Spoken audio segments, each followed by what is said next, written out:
There's a specific kind of person who can solve a hard problem in seconds, then spend 3 hours unable to send a 2-line email, who craves silence like other people crave company, yet feels things so intensely they have to hide it just to function in a normal room. If you've ever felt like your mind runs on a different operating system than everyone else's, stay until the end of this video. The reason has a name. And once you hear it, you will not see yourself the same way again.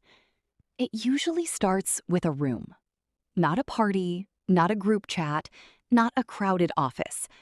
A quiet room. Door closed, phone face down, no notifications. People around this person assume it's shyness or arrogance or that something is wrong. It isn't any of those things. Researchers at the London School of Economics studied thousands of people and found something almost backwards. The more intelligent someone is, the less socializing actually improves their happiness. For most people, friends are fuel. Time with others recharges the battery. But for this particular mind, friends are closer to static on a signal. And there is a very specific reason the brain treats connection that way. Something happening deep in the wiring that most people never learn about. The prefrontal cortex, the part of the brain responsible for the heaviest reasoning, works the way a server works. It needs bandwidth.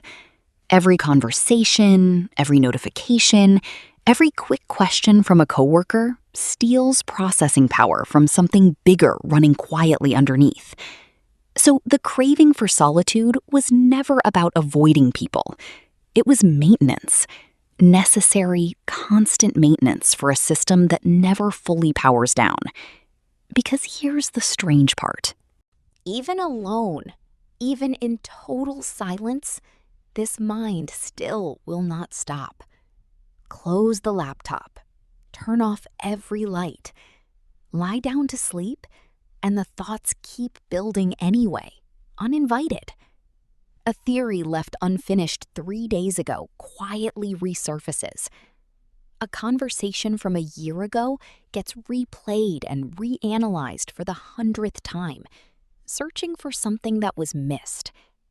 This isn't insomnia, and it isn't anxiety either, though it can look like both from the outside. Scientists have a name for it: psychomotor overexcitability, a restless internal engine that treats rest itself as just another unsolved problem.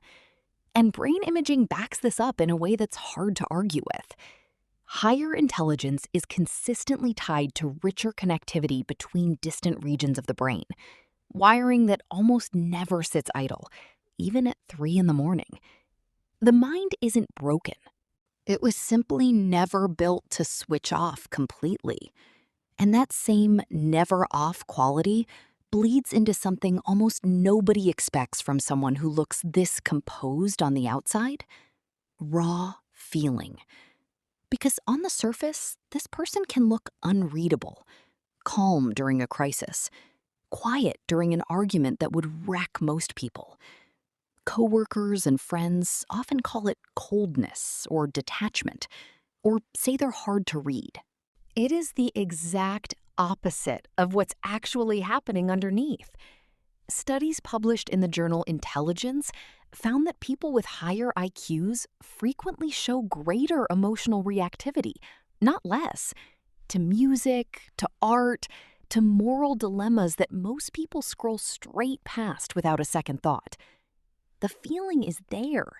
It's just filtered through something first.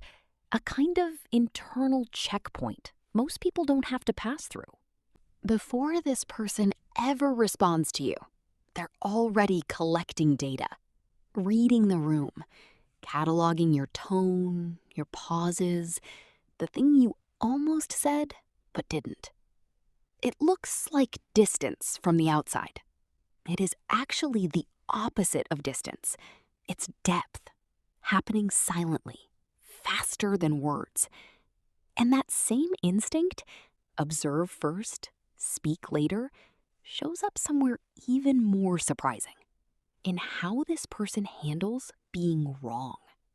Ask most people a hard question in front of others, and they'll answer quickly, full of confidence, because confidence feels safer than silence. Ask this person the same question, and you'll often hear 4 words come first. I don't know yet. Not because they know less than everyone else in the room, because they can actually see more of what they don't know, and pretending otherwise feels dishonest. It's the exact inverse of a famous psychological effect, the one where the least competent people in a room are somehow the most confident about everything.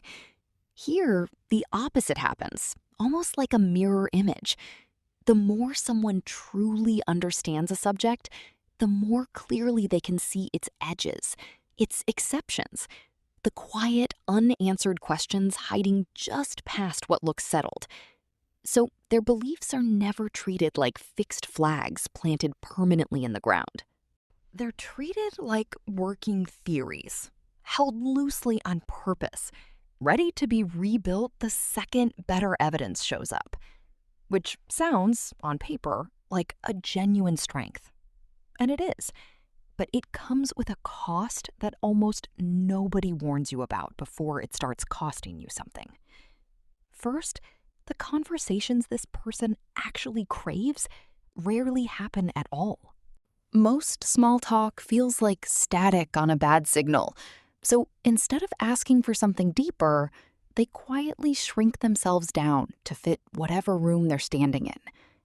Second, deadlines get missed, and it is almost never laziness.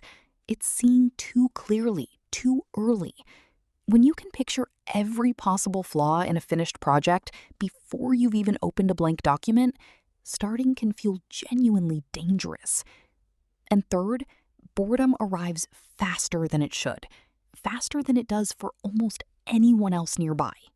A higher baseline of dopamine activity in the prefrontal cortex means this brain habituates quickly, chasing novelty constantly just to feel like it's operating normally at all. 3 separate struggles, 3 separate rooms in a person's life, but they were never actually 3 separate problems. They're the same signature, showing up wearing different clothes each time. And once you notice that, the whole picture finally clicks into place. Here it is. The solitude, the sleepless mind, the hidden emotion underneath a calm face, the constant doubt, the quiet friction in every room. None of it was ever a malfunction. Not for 1 second. It's what happens when a brain processes reality at a higher resolution than the world around it was actually built for. More signal coming in through every channel at once. More connections firing between distant, unrelated parts of the mind, constantly. Almost no filter left standing between this person and the sheer, overwhelming complexity of simply being alive on any given day. It is not a curse. It is not a superpower either, no matter how it gets romanticized online. It's a different resolution setting entirely, running underneath everything else. And once you see it that way, every one of those quiet difficulties stops looking like a flaw. They start looking exactly like what they always were, the honest cost of seeing more than most people around you ever will. If any part of this sounded less like a video and more like a mirror held up to your own life, you probably already know which category you're in. You've probably known for a long time. Stay close, because there is a lot more of this particular mind left to map, and the next part changes everything you think you know about it. If you like this video, don't forget to subscribe